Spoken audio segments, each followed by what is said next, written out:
स्वागत करते हैं दोस्तों आपका हमारे यूट्यूब चैनल के अंदर। आज हम बात करेंगे बीकानेर के बारे में। बीकानेर के अंदर बीकानेर विभाग की बात की जाए या फिर बीकानेर की ही अगर बात करें तो बीकानेर एक ऐसा इम्पोर्टेंट विभाग है ऑल इंडिया मजलिस-ए-इत्तेहादुल मुस्लिमीन के दृष्टिकोण से, जो कई एक उलटफेर कर सकता है। ऑल इंडिया मजलिस-ए-इत्तेहादुल मुस्लिमीन अगर इस विधानसभा चुनाव के अंदर बीकानेर की सीटों का अध्ययन करती है और यहाँ पर अपना प्रत्याशी उतारती है, तो यहाँ पर ज़रूरत इस बात की है कि ऑल इंडिया मजलिस-ए-इत्तेहादुल मुस्लिमीन सिर्फ स्ट्रॉन्ग कैंडिडेट उतारे। बीकानेर विभाग की 24 सीटें आती है।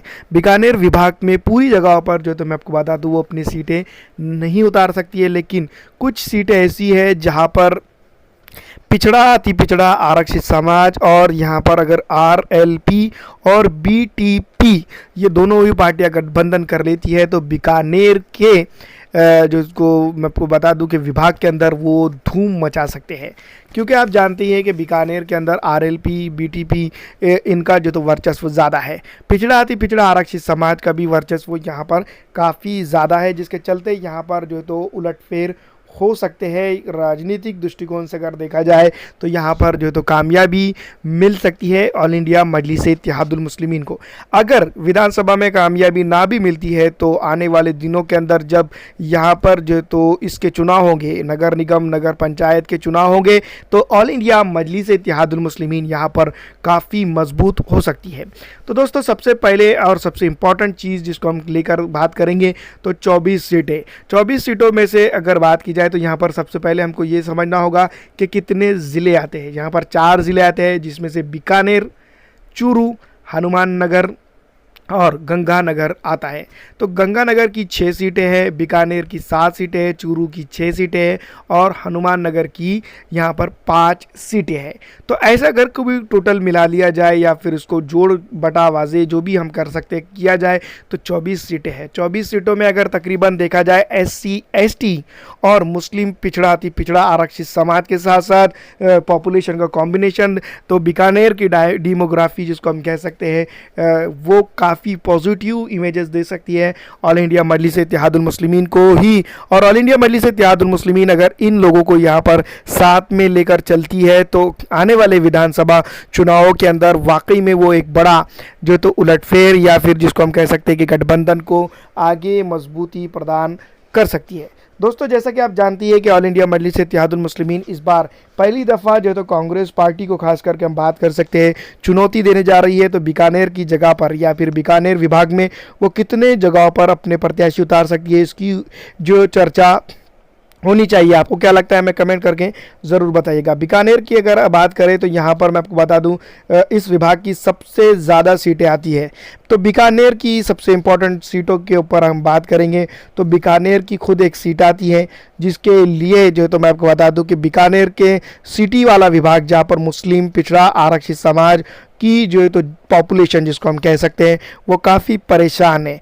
सत्ता पक्ष से भी अगर बात की जाए और विपक्ष की भी अगर बात की जाए तो यहाँ पर परेशानी सीधी तौर पर जो तो ऑल इंडिया मजलिस-ए-इत्तेहादुल मुस्लिमीन सॉल्व कर सकती है, क्योंकि पिछड़ा अति पिछड़ा आरक्षित समाज की बस्तियों की अगर बात की जाए तो काफ़ी बहुत ही ज़्यादा खस्ता हालत यहाँ पर हम देख सकते हैं। तो यहाँ पर अगर ऑल इंडिया मजलिस-ए-इत्तेहादुल मुस्लिमीन अगर अपना प्रत्याशी उतार देती है तो वाकई में जो है तो यहाँ पर जो है तो मैं आपको बता दूं कि सफलता उसको यहाँ पर मिल सकती है। तो दोस्तों मैं आपको बता दूं कि यहाँ पर बीकानेर के ऊपर एक विधानसभा सीट ऐसी है जहाँ पर ऑल इंडिया मजलिस-ए-इत्तेहादुल मुस्लिमीन अपना प्रत्याशी उतार सकती है। दूसरी तरफ अगर उतारती है तो सीधी तौर पर भारतीय जनता पार्टी को जो है तो फ़ायदा पहुंच सकता है। अगर आप चाहते हैं कि भारतीय जनता पार्टी को फ़ायदा हो तो यहाँ पर जो तो ना हो तो कांग्रेस पार्टी को सीधी तौर पर ये करना होगा कि वो ऑल इंडिया मजलिस-ए-इत्तेहादुल मुस्लिमीन के साथ गठबंधन कर ले, एटलीस्ट इस विभाग के हद तक ही क्यों ना हो। और वहाँ पर अगर कभी इस विभाग में गठबंधन नहीं करती है तो कम से कम यहाँ पर की आरएलपी और बीटीपी ये पार्टियाँ तो भी एमआईएम के साथ कम से कम गठबंधन कर लेती है तो नुकसान कम होगा। दूसरी तरफ अगर दूसरी विधानसभा सीटों की अगर बात की जाए तो यहाँ पर एमआईएम ने सीटें नहीं उतारना चाहिए। बीकानेर ज़िले की हद तक हम बात कर रहे हैं। चूरू ज़िले की अगर बात की जाए तो चूरू ज़िले के ऊपर दोस्तों मैं आपको बता दूँ, फिर वही बात मैं आपको कहना चाह रहा हूँ जो बीकानेर के अंदर हमने कही थी कि चूरू के अंदर जितनी सीटें आती है वो आती है 6 सीटें। 6 सीटों में से अगर एक ही सीट के ऊपर जो तो ऑल इंडिया मजलिस इत्तेहादुल मुस्लिमीन अगर अपना प्रत्याशी उतारती है तो मैं आपको बता दूं कि वो यहाँ पर काफ़ी उलटफेर कर सकती है, या फिर यूँ भी कहा जाए कि वो जीत सकती है, और वो सिटी की सीट है दोस्तों। क्योंकि ग्रामीण विभाग के अंदर काफ़ी मुस्लिम पिछड़ा, अति पिछड़ा, आरक्षित समाज की वोटिंग जो है तो बिखर जाएंगी, और ऑल इंडिया मजलिस इत्तेहादुल मुस्लिमीन सीधी तौर पर यहाँ पर जो है तो भारतीय जनता पार्टी को फ़ायदा पहुँचा देंगी। लेकिन भारतीय जनता पार्टी को फ़ायदा हो या नुकसान हो, ये रणनीति पर अगर कभी एमआईएम काम करती है तो यहाँ पर सीधा नुकसान जो तो वो कांग्रेस को पहुंचा रही है। लेकिन ऑल इंडिया मजलिस इत्तेहादुल मुस्लिमीन के बारे में हम सिर्फ इतना कह सकते हैं कि उसको हक है, वो अपने प्रत्याशी जहां चाहे वहां उतार सकती है। तो दोस्तों, चूरू विधानसभा क्षेत्र के ऊपर अगर बात की जाए तो यहाँ पर एक विधानसभा क्षेत्र में वो अपना प्रत्याशी उतारती है तो काफ़ी फ़ायदा होगा। अब हम बात करेंगे दोस्तों गंगानगर के बारे में। तो गंगानगर की अगर बात की जाए तो यहाँ पर ना ही कांग्रेस पार्टी का वर्चस्व है, ना ही भारतीय जनता पार्टी का वर्चस्व है। यहाँ पर जो तो लोकल पार्टी आरएलपी, बीटीपी और इंडिपेंडेंट उम्मीदवारों का वर्चस्व है। यहाँ पर अगर एक सीट ऑल इंडिया मजलिस इत्तेहादुल मुस्लिमीन गंगानगर में अंदर उतार लेती है, सिटी वाली सीट, तो यहाँ पर जो तो गठबंधन का फ़ायदा उसको हो सकता है। लेकिन गठबंधन होता है तब, अगर गठबंधन नहीं होता है तो ऑल इंडिया मजलिस इत्तेहादुल मुस्लिमीन जितने चाहे सीटें यहाँ पर उतार सकती है, क्योंकि 6 की 6 सीटों पर संभावना ऑल इंडिया मजलिस इत्तेहादुल मुस्लिमीन के फेवर में जाते हुए नजर आ रही है। वो अलग बात है कि इन संभावनाओं के बीच में भारतीय जनता पार्टी का फ़ायदा हो सकता है और कांग्रेस पार्टी का नुकसान हो सकता है। तो ज़रूरत यही है कि यहाँ पर जो तो ऑल इंडिया मजलिस इत्तेहादुल मुस्लिमीन अपना प्रत्याशी उतारे। अब अगली विधानसभा क्षेत्र या अगला ज़िला जिसको हम कह सकते हैं वो है हनुमान नगर का। हनुमान नगर की अगर बात की जाए तो मैं आपको बता दूं कि यहाँ पर कांग्रेस पार्टी के अगर दृष्टिकोण से अगर हम बात करें तो काफ़ी जो तो ऑल इंडिया मजलिस इत्तेहादुल मुस्लिमीन उसका नुकसान कर सकती है। वैसे मैं आपको बता दूं कि यहाँ पर हनुमान नगर के अंदर जो तो ऑल इंडिया मजलिस इत्तेहादुल मुस्लिमीन का वर्चस्व है, और ऑल इंडिया मजलिस इत्तेहादुल मुस्लिमीन के लिए यहाँ पर पिछड़ा, अति पिछड़ा, आरक्षित समाज जिसको हम कह सकते हैं वो वोटिंग, जहाँ पर बम्पर वोटिंग जिसको हम कह सकते हैं वो कर सकता है। अगर यहाँ पर जो तो पिछड़ा, अति पिछड़ा, आरक्षित समाज अभी भी सोच समझ के वोटिंग करने में आता है, तब जो तो ऑल इंडिया मजलिस इत्तेहादुल मुस्लिमीन को फ़ायदा ही पहुँचा सकता है।